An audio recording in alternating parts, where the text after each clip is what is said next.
Hi, everybody. I'm Brittany Lewis, a reporter here at Forbes. Joining me once again is my colleague, Forbes Money and Politics reporter, Kyle Khan-Mullins. Kyle, thanks so much for joining me. Always great to be here, Brittany. Thanks for having me. We are less than a week out now from the New York City mayoral race, and you're reporting that some of the ultra-wealthy in this country are spending a lot of money to ensure that the winner is anyone but Zohran Mamdani. And Mamdani, who is a New York State Assembly member, is the front runner in the race. He's a self-described democratic socialist who said he doesn't think we should have billionaires. So aside from questioning the existence of billionaires themselves, what's on his agenda that's scaring some of the richest people in this country? Yeah, I think we got to talk about both Zohran Mamdani's rhetoric and some of the policy. There's two kind of pieces here, and I think billionaires are probably taking issue with both of these. So rhetoric, as you said, he's said that he doesn't think we should have billionaires. He believes that, income and wealth inequality is out of control in this country. He's not a huge fan of capitalism, and so billionaires are naturally not going to love that. He doesn't propose any policies to get rid of billionaires, but that is certainly the rhetoric that he's coming at this from. He's also got some other left-wing positions. He's been a harsh critic of the NYPD, for example, though he has disavowed his previous calls to defund the police. He's taken some pretty strident, pro-Palestine, anti-Israel, or anti-Zionist stances. Those have attracted a lot of ire, even from normally Democratic donors. So that's been sort of what has been bringing in the most flack. But they probably don't like his policy ideas too much either. Even if he's not calling to abolish billionaires via policy, he does want 2% higher taxes on income over $1 million in New York City. That's obviously going to hit billionaires who all have income over $1 million.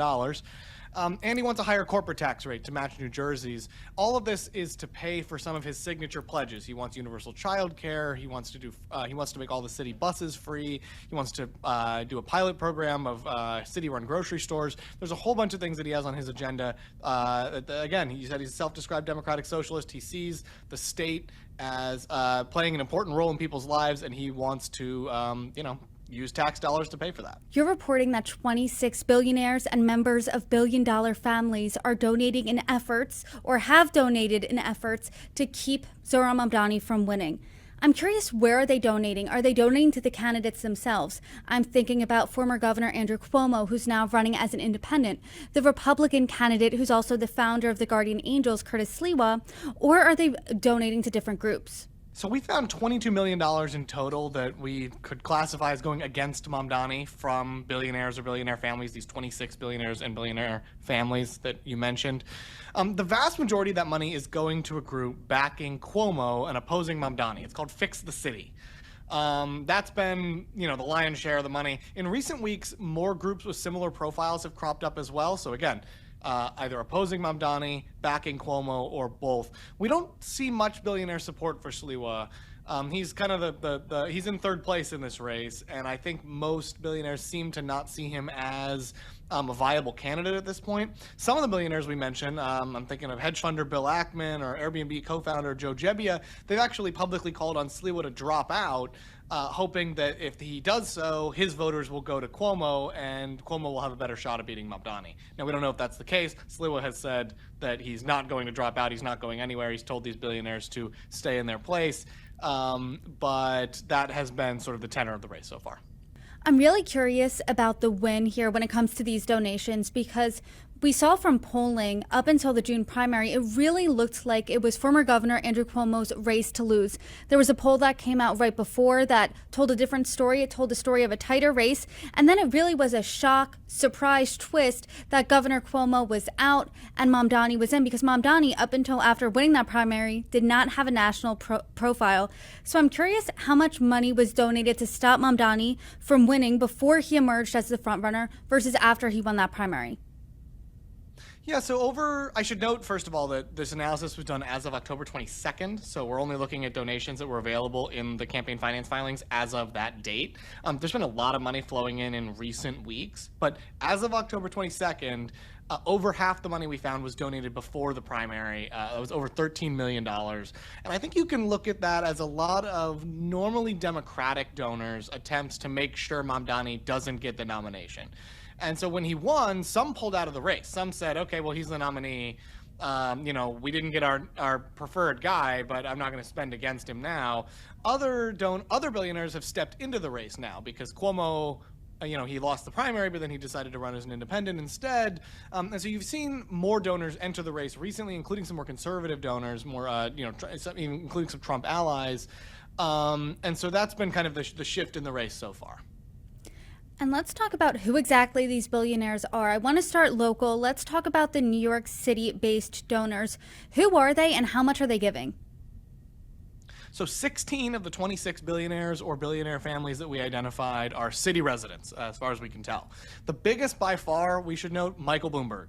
He's the former mayor of New York, of course, very well known for that. He also ran for president in 2020, spent over $1 billion of his over $100 billion fortune on his own campaign, and I think he only won one primary, so he may have some regrets about that spending.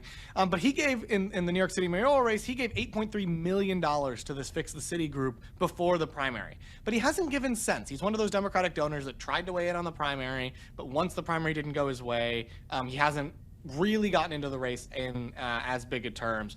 And he's reportedly met with Mamdani since then to sort of try to bridge the gap between the two groups.